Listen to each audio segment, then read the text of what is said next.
What's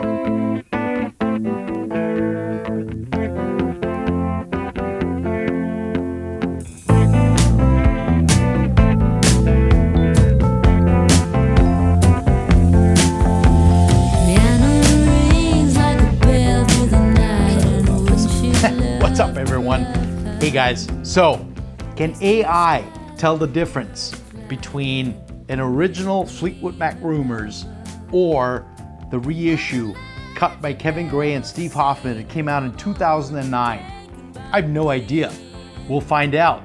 Bonus, we're gonna have a friend of mine locally, right here in Maine, who's a newbie and a new member of the audiophile community. Join us in his exploration of the sound differences between these two incredible records, which in their own right sound amazing. Whichever one you have, whether it's the original or the reissue. To boot, we're gonna listen to these two records in both systems, Studio A and Studio B. Let's tune in, let's find out what's happening.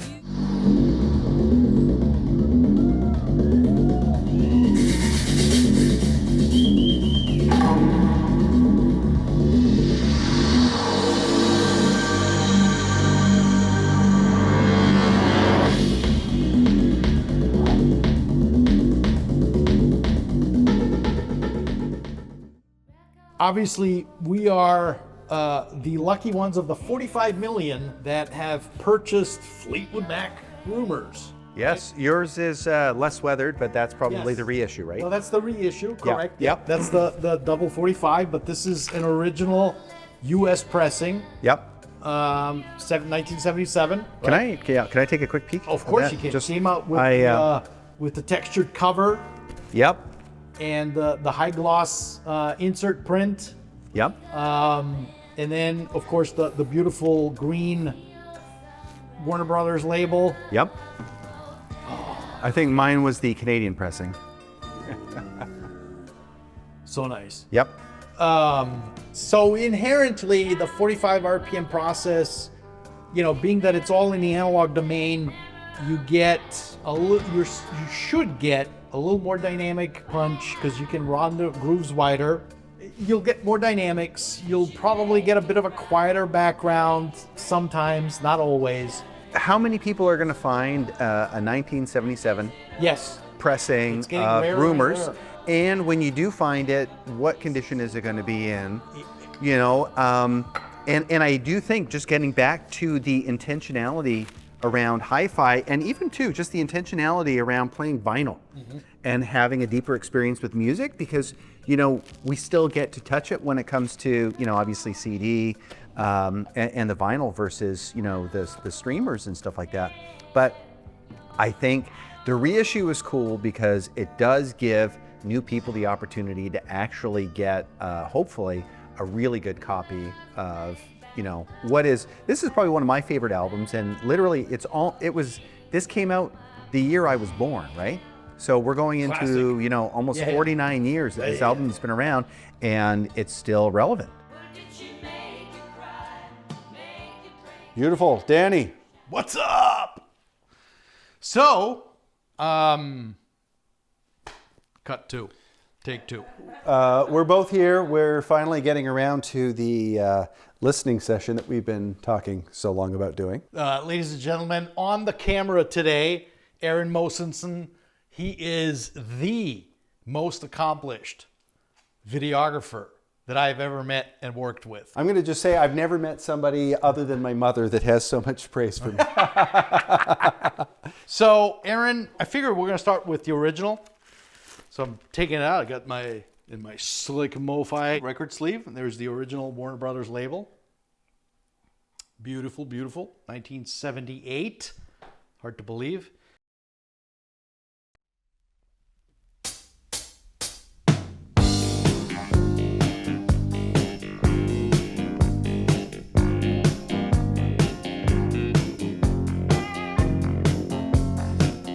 These are the great DeVore O 96, John DeVore, phenomenal speaker guy out of Brooklyn, New York. So we're listening to his O 96s in this custom beautiful finish. They're all made in his Brooklyn factory. And of course, we're listening to the Einstein system. And one of the reasons that I wanted Aaron to experience this is really to see the difference and hear the difference between the Einstein system and upstairs in Studio A, the EMMlabs reference system. And again, going back to the original premise of this video, which was really to figure out, okay, you know, it's easy to hear the differences between the amps and the tube amps and the solid state, etc. And really, what is the emotional connection? Do we feel anything different listening to it on this system as opposed to what we're going to be doing in a short while upstairs? It's interesting that, you know, an album that was recorded about 49 years ago-ish, right? Yes, yep. And, you know, to speak like a millennial, but with all of the technology innovation that we've had, we haven't made anything better. We've actually made it more convenient. Yes. You know, but to have a needle scratching sound through vinyl, to be able to sound like that, you know, and then you think of digital technology, which is still great, but it's like, oh my God, how as a species did we ever create and make things so great 50 years ago?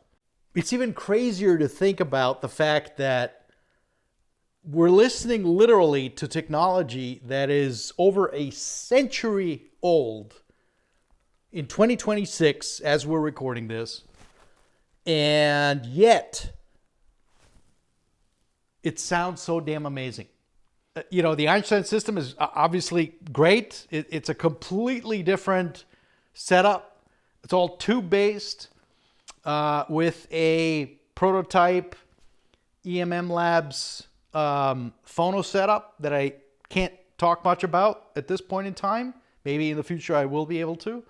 Long story short, so we're listening to an all-tube system with these DeVore O 96s, and we're going to pivot back to the Fleetwood Mac Rumours reissue now, and let's see what that sounds like. So I'm going to cue it up.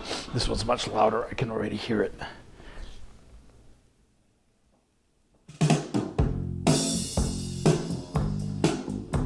About the same volume? Yeah. A little louder? It seems like the bottom end is maybe a little... Yeah, fatter. Yeah, for sure. Yeah. I mean, the original is the original, but this definitely has more bottom end, and it's smoother sounding.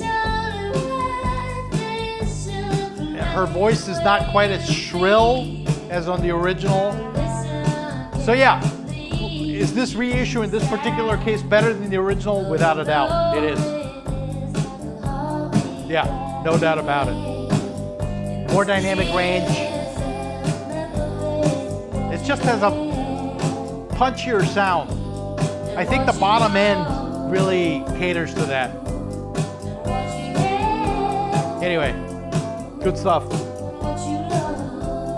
I'm glad that you used the term, you know, you talked about the shrill in her voice, because I don't know how I would describe it other than, you know, it seemed brighter. Yes. Yep. And there was also an aspect, and I might just be out of my mind, but her vocals, there was something about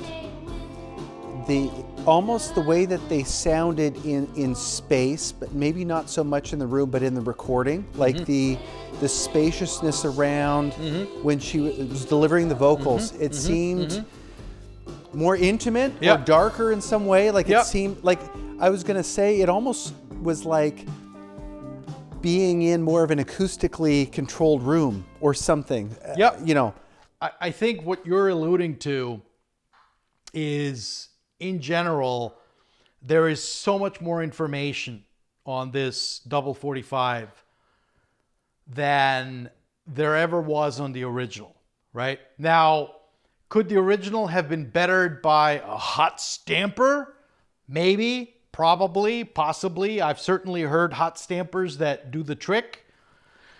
That said, I think there is a denseness that I hear in the original where everything seems to be chumped up together, bunched up. Her vocals, they don't have room to breathe. The guitars don't really have room to breathe. The drums are kind of constricted, dynamically constricted. Certainly, I think, in fact, I know this, I remember at least, one of the key highlights of the reissue was that they cut it wide open. I remember Kevin and Steve talking about that way back when that came out, which is now 15, 16 years ago, that they didn't apply, I don't know if they applied no compression to the master tape. Maybe they did a little bit, but certainly a lot less than on the original. And you can hear that immediately, to your point of the original, as soon as you put it on, and the first drum hit, the kick drum or the snare, you hear the punch, you hear the visceral impact of the snares. And, this is what I would call a well done reissue that puts the original in its place as an original. Again, number one rule of high-end audio or hi-fi, you don't know what you don't know until someone tells you, number one. And number two, in the absence of having something directly to compare to, it sounds great. That's Studio B for you. Shall we transfer upstairs? Yes. Quick intro. We're listening to, obviously, the DSE Q1 version 2, which came out earlier, or I shouldn't say earlier this year, came out earlier last year, so 2025 product, with Ed's latest design circuitry on the output stage. We're listening to the Grandmaster cartridge. This is going through the EMMlabs Pre-I, brand new product for this year, for 2026. So this is the latest preamplifier from EMMlabs, and then of course the creme de la creme, the EMMlabs MTRS stereo amplifier. And this is of course driving the Wilson Audio Alexia V, which is their latest model of Alexia, now in its third generation. The room has been treated by Vicoustic. This was an abysmal sounding room without the panels that you see up on the walls. The reverb time was off the charts. The slap echo was insane. And I almost thought I made a giant mistake of building out this space up here. And of course the Vicoustic was like, nah, don't worry about it. We'll fix this easily. And I measured out the room with proprietary software and a room measuring microphone that's calibrated. And of course they drew up the room in their own acoustic software that they use. And this is what you get.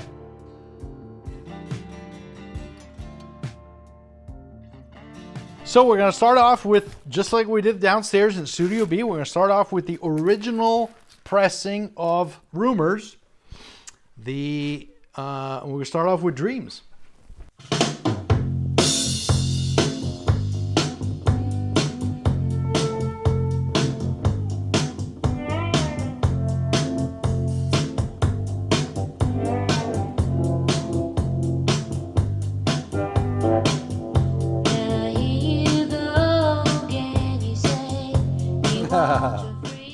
There was something, I don't know if it's fair to say that the dynamics on her vocal track, but there was something about her changing the intensity of how she's singing, because she's obviously moving back from the microphone, hitting a higher, higher notes, right? So there was something about her playing with the microphone and her distance on her vocals that I was detecting. So you're hearing the effects of a much higher resolution system. Okay, I feel like I still kind of got that, a little bit of that harshness that may not be right, on her vocal track. A little bit more trebly and stuff like that. Came through, but it seemed It seemed nicer. Yes. Up here, like it seemed more. I don't know how to say it. It sounded better. Here than it did downstairs. Yeah. You know, again, I think what you're alluding to is the point that I always keep saying. If you hadn't heard this system, yes, how did you feel about downstairs? I love downstairs. Like fantastic. There's a correct. Yeah. It's just it's fantastic. Yeah. It's great. Yeah. You've got all the punch, you've got the dynamics, you've got the resolution, you've got the width, you got the space and all that. But then when you come up here, the whole perspective changes. Yeah. It is a very different tonality. Yes. It sounds different up here. Correct. I'm excited actually for the reissue.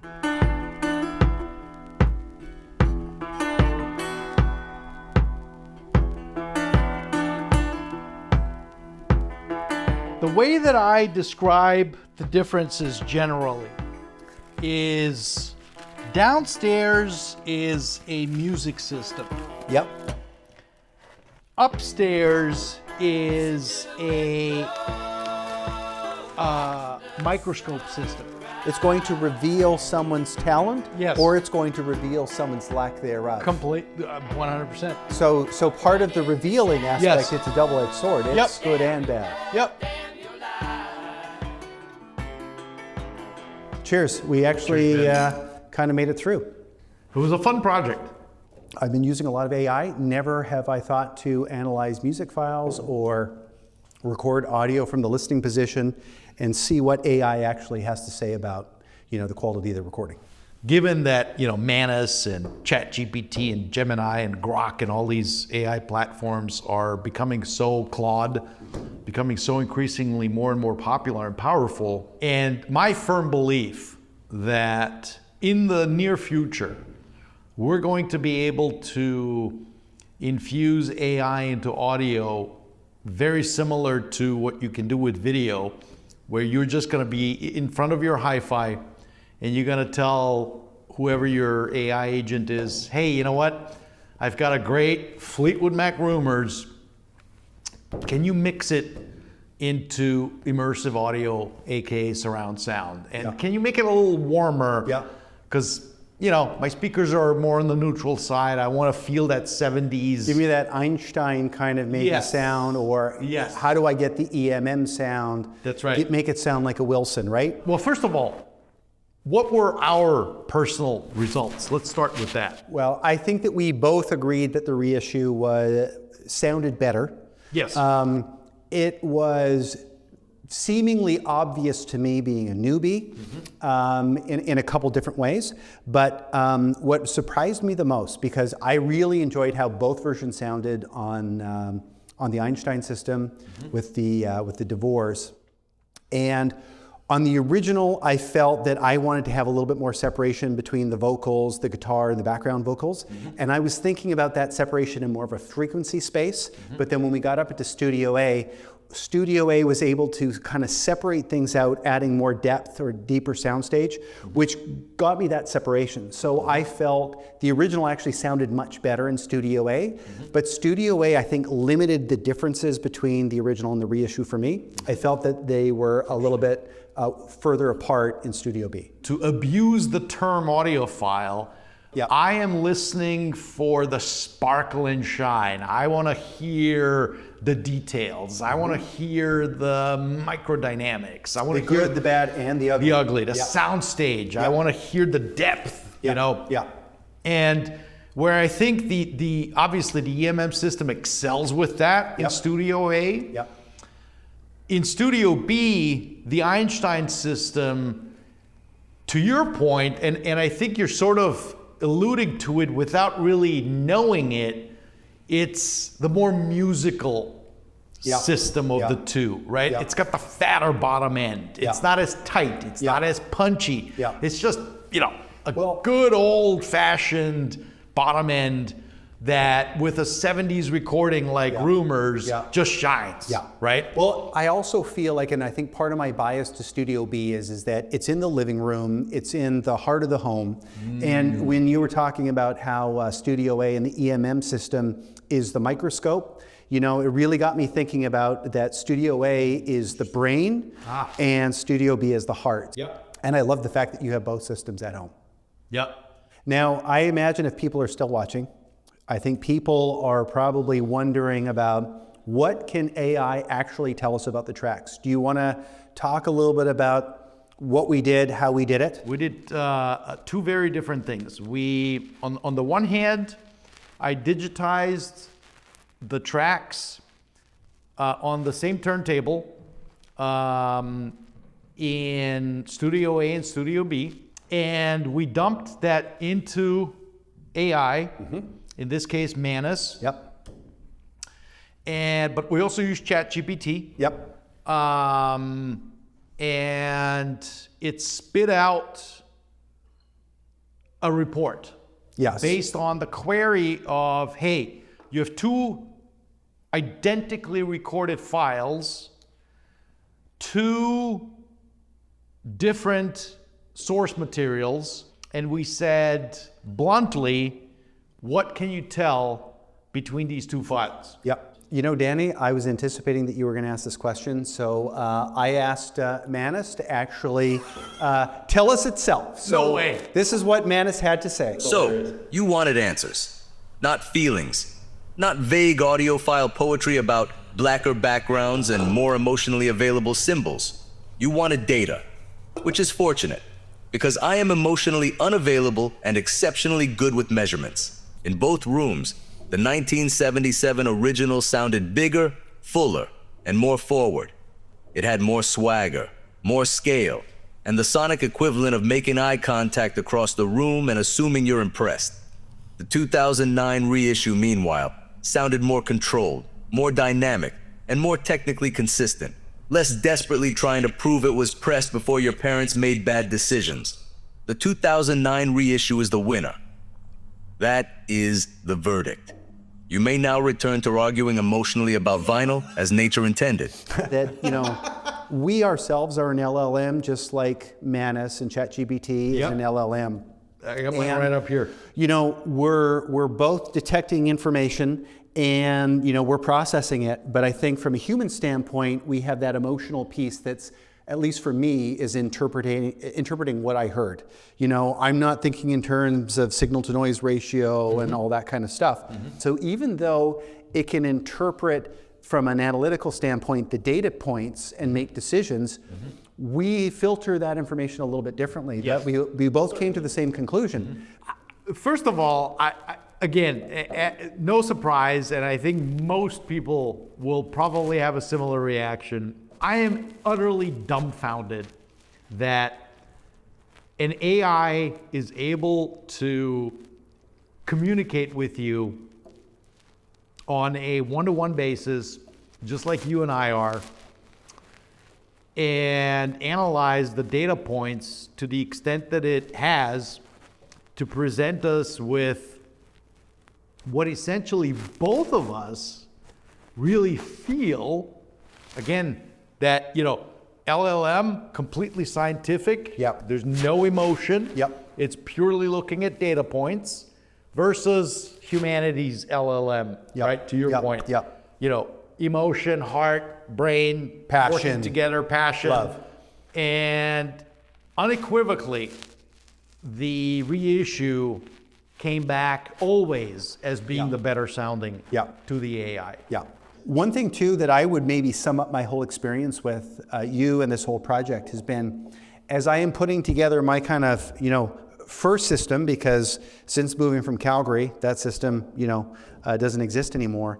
I'm gonna have to now convince my wife about a second system. I mean, we don't even have the first system. So I gotta say, I appreciate it. I think both. So you've got me kind of hooked.